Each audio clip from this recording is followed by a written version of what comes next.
Welcome to the world of science fiction stories, and don't forget to like, share, and subscribe my channel. Enjoy the listening. Aliens trash, humanity's triumph. The warship that rewrote destiny. The first time they came, it wasn't an invasion. It wasn't a war. It was worse. The alien visitors were far beyond us, thousands of years ahead in technology, intelligence, and power. When their massive ships darkened the skies, we thought it was the beginning of something extraordinary. A new era, a future where humanity would finally join the stars. But they didn't come as equals, they didn't come as conquerors either. No, they came with something worse. Pity. They called themselves our benefactors, speaking in calm, condescending tones about how humanity was still young, still fragile, and so they gifted us with their scraps. Outdated reactors, primitive ship parts, old weaponry, things they had long abandoned. It was their way of keeping us beneath them, ensuring that we never posed a threat. The leaders of Earth accepted these gifts, eager to grasp even the smallest piece of alien technology. They called it a new age of prosperity, a golden age of advancement. But to those who saw beyond the smiles and diplomatic handshakes, it was clear this was no gift. This was a leash. The world changed, but not the way we had hoped. Factories adapted, scientists studied the wreckage, and governments squabbled over who deserved what. The aliens watched with bemused indifference, believing we would do nothing more than struggle among ourselves. They were wrong. Because buried beneath their arrogance, beneath their belief that humanity was nothing more than a race of children playing with discarded toys, they had made a mistake. They had underestimated us. It started in secret. A handful of engineers, soldiers, and visionaries came together, not under the banners of nations, not for profit or power, but for one purpose: to prove that humanity was not a race of beggars, but of builders. Piece by piece, they took the scraps, the so-called useless tech, and they began constructing something new, something no one had seen before. A warship unlike anything Earth had ever dreamed of. They called it Iron Requiem. And when the aliens finally noticed what we had done, it was too late. The first shot that rewrote history wasn't fired in anger, it was fired in defiance. The day Iron Requiem powered up, the universe changed. It wasn't sleek, it wasn't elegant like the ships of our so-called benefactors. It was rough, hatched together with scavenged alien alloys and human ingenuity.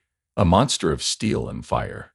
The engine cores burned hotter than anything Earth had ever produced. Its weapons were jury-rigged from discarded energy cannons, and its hull was reinforced with plates torn from old war machines.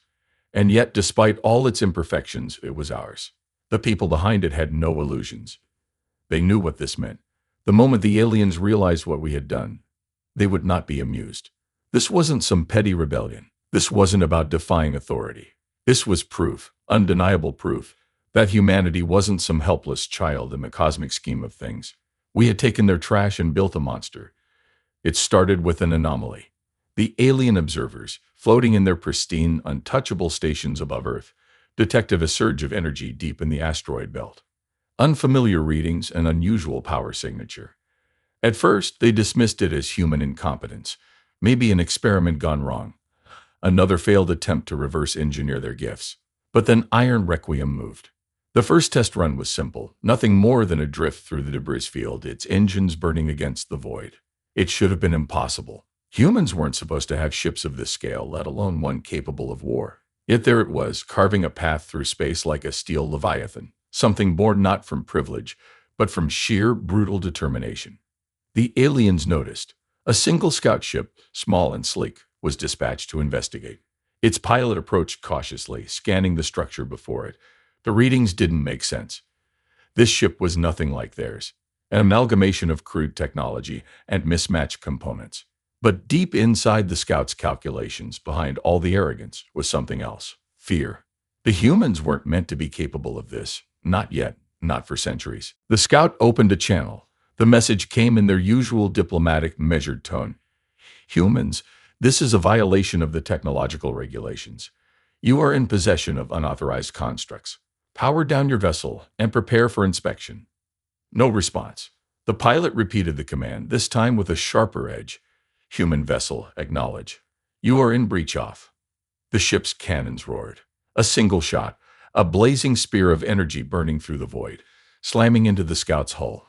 The impact shattered its shields in an instant, sending it spiraling away, alarms screaming in protest. Humanity had just fired its first shot against the so-called benefactors. The universe would never be the same. The moment that first shot landed, the entire game changed. The scout ship, small and fragile in comparison to the beast we had built, spun wildly as sparks and fire erupted from its damaged hull. It had never expected to be attacked, not by humans. We were supposed to obey. We were supposed to grovel and thank them for their scraps. But today, the rules were rewritten. Inside Iron Requiem, the bridge was deathly silent save for the hum of its massive engines.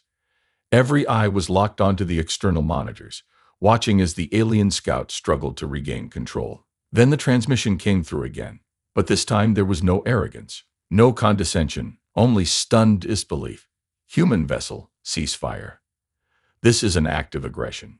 Surrender immediately. And Captain Grant, the man who had given everything to see this ship come to life, leaned forward. His voice was calm, steady. No. A pause, a long, tense moment where the entire crew held their breath. Then the alien voice returned, but there was something new in it, something we had never heard from them before: panic. You don't understand what you've done. If you resist, there will be consequences. We have protected your species from destruction. Do not throw that away. Grant's expression didn't change. He simply nodded towards the weapons officer. Fire again. This time it wasn't just a warning shot. The plasma cannons roared to life, sending a volley of energy into the crippled scout. Its shields flickered, overloaded, then died completely. The ship cracked, split apart by fire and force, and in an instant, it was gone. Now nothing but floating debris in the cold vacuum of space. Silence filled the bridge once more. No cheers, no celebrations. Everyone understood what had just happened. We hadn't just fired the first shot. We had drawn a line in the sand. Somewhere high above Earth, the alien overlords were watching. The moment that Scout's signal cut out, alarms must have blared in their pristine halls. Officers would be rushing to stations, trying to comprehend the impossible. The humans had built a warship. The humans had defied them. And the humans had won. The question now was simple: what would they do about it? The answer came faster than expected. Within an hour, long-range sensors picked up movement, dozens of signals closing in fast. Not scouts this time. Warships. Real ones. The benefactors had decided to respond. They were coming. The fleet arrived faster than expected. Within hours of Iron Requiem's first kill, the alien warships surged into the system, dropping out of FTL in tight, disciplined formations. They weren't here to negotiate. They were here to remind us of our place. On the bridge of Iron Requiem, every screen lit up with flashing warnings. Sensors screamed as ship after ship materialized, surrounding our position like a steel net. They brought a damn armada, muttered Lieutenant Harris, eyes darting across the threat display. Captain Grant didn't flinch. They think we're going to surrender. His voice was steady, cold. They're about to learn the truth. The alien command ship broadcast its message, its voice deep and resonant, filled with the weight of absolute authority. Human vessel, you have committed an act of war. Power down immediately. Surrender your technology and submit to our judgment. Resistance will result in annihilation. A tense silence followed. The crew exchanged glances. The message was clear. They weren't just here to destroy Iron Requiem. They were here to crush humanity's spirit. Grant's lips curled into the faintest smirk. He pressed a button on his console, opening a system-wide transmission. Every human colony, every outpost, every satellite tuned in as his voice echoed across the void. This is Captain Grant of the warship Iron Requiem. For too long we have been told we are weak, that we are unworthy, that our destiny is to kneel. He exhaled slowly. Today we say no. A beat of silence. Then he turned to the weapons officer. Fire. The ship's rail guns ignited, hurling kinetic slugs at near-light speeds. They tore through space like meteors, slamming into the lead alien cruiser with unimaginable force. Shields collapsed instantly. A second later, its hull ruptured, spilling fire and debris into the void. The alien fleet hesitated, just for a moment, and that was all we needed. Engines roared to full power as Iron Requiem surged forward, guns blazing. We weaved through the chaos, dodging plasma blasts and missile swarms, every shot we fired striking with deadly precision. The aliens had come expecting an easy victory. They thought they'd be putting down a disobedient child. Instead, they found something else. They found humanity at war, and we were just getting started. The battle exploded across the void. Plasma beams slashed through the darkness. Rail gun slugs ripped into hulls, and missiles screamed through the battlefield, leaving trails of fire and death. Iron Requiem moved like a beast unleashed, darting through the chaos with surprising speed for something so massive. But the aliens had numbers, too many. For every ship we crippled, more closed in. They fired in coordinated bursts, trying to box us in, trying to overwhelm us. On the bridge, red warning lights flashed as shields buckled under the relentless assault. Sparks flew from overloaded consoles, and the ship trembled from the impact of an enemy torpedo that had nearly breached the hull. "Shields at 30%, shouted Harris, gripping the edge of his station. "We can't take this forever," another officer yelled. Grant didn't hesitate. "We don't need forever, we just need 5 more minutes." Because while the alien fleet was focused on Iron Requiem, they didn't realize something else had been set into motion. Down on Earth, inside hidden military bunkers, operators were standing by, waiting for the signal. Dozens of planetary defense cannons, once deemed obsolete under alien protection, had been secretly refitted with the very technology they had tried to suppress. And now they were locked onto the sky. Grant tapped a control on his chair, sending a single coded pulse to Earth, a confirmation. Then he smirked. Now. Across the planet's surface, the cannons roared to life. Beams of energy and hypersonic projectiles launched into the heavens, ripping into the enemy fleet from below. The aliens never saw it coming. One of their warships, untouched until now, was the first to go, struck directly in its reactor core. It detonated in a violent chain reaction, taking 2 others with it. The battlefield turned into chaos. The aliens scrambled their formations, breaking apart. They had thought this was a simple suppression mission. They had thought Iron Requiem was the only threat. They had thought wrong. And in that confusion, in that moment of hesitation, we struck back. Full power to forward railguns, Grant barked. The warship surged ahead, its cannons hammering into the disoriented enemy ships. One after another, they fell, crippled, burning, retreating. A species that had once pitied us was now running from us. And for the first time in history, humanity wasn't just surviving. We were winning. The tide of battle had turned. What started as a hopeless standoff had become something no one, especially not our so-called benefactors, had predicted. Humanity was fighting back, and we were winning. The alien fleet, once an impenetrable wall of discipline and firepower, was in disarray. Their ships, designed for calculated, overwhelming force, weren't built for chaos. They weren't used to losing, and that's exactly what was happening. On Iron Requiem's bridge, Captain Grant watched the battle unfold with steely determination. The planetary defense cannons were still firing, picking off enemy ships from below, while his own warship tore through their formations like a wolf among sheep. Enemy fleet down to 47% strength. Lieutenant Harris reported, his voice filled with something approaching disbelief. "They're retreating from high orbit. They're trying to regroup." Grant leaned forward. "We're not letting them." He opened a direct channel to Earth's Defense Command. "Bring the hammer down." Across the planet's surface, the hidden bunkers that had remained dormant for decades came to life once more. But this time, it wasn't just defensive cannons. This time, humanity was sending a message. Dozens of experimental missile silos, long considered useless under alien rule, were activated simultaneously. These weren't ordinary warheads.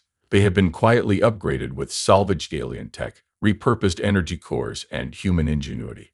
And now they were all locked onto the enemy fleet. In the span of 5 seconds, Earth launched its wrath into the sky. Hundreds of missiles streaked through the void, weaving past wreckage and debris, hunting their targets with terrifying precision. The alien fleet scrambled to react, but it was too late. The first wave struck home, ripping through shield after shield, reaching holes, detonating inside command centers. Fire and metal bloomed in the vacuum of space as their once mighty warships were torn apart. On board Iron Requiem, the crew watched in stunned silence as the largest of the alien ships, their command vessel, was struck by 3 missiles in rapid succession. Its shields flickered, then failed entirely.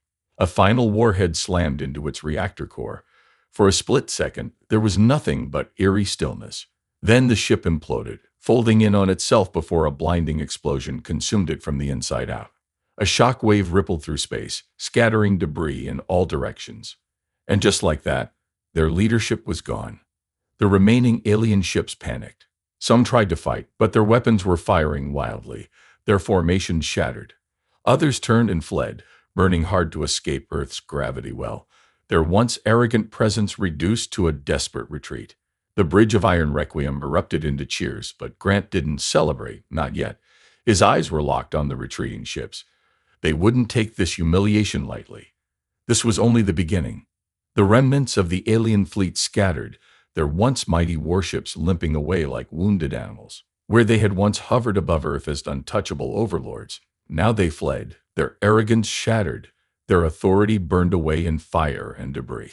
But Captain Grant wasn't smiling. He sat in his command chair, watching the tactical display as the last of their ships vanished into the void. The battle was won, but the war, that was just beginning. "They'll be back," Lieutenant Harris muttered, as if reading his mind. "And next time, they won't underestimate us." Grant exhaled. "No, they won't." Across Earth, the world was still processing what had just happened.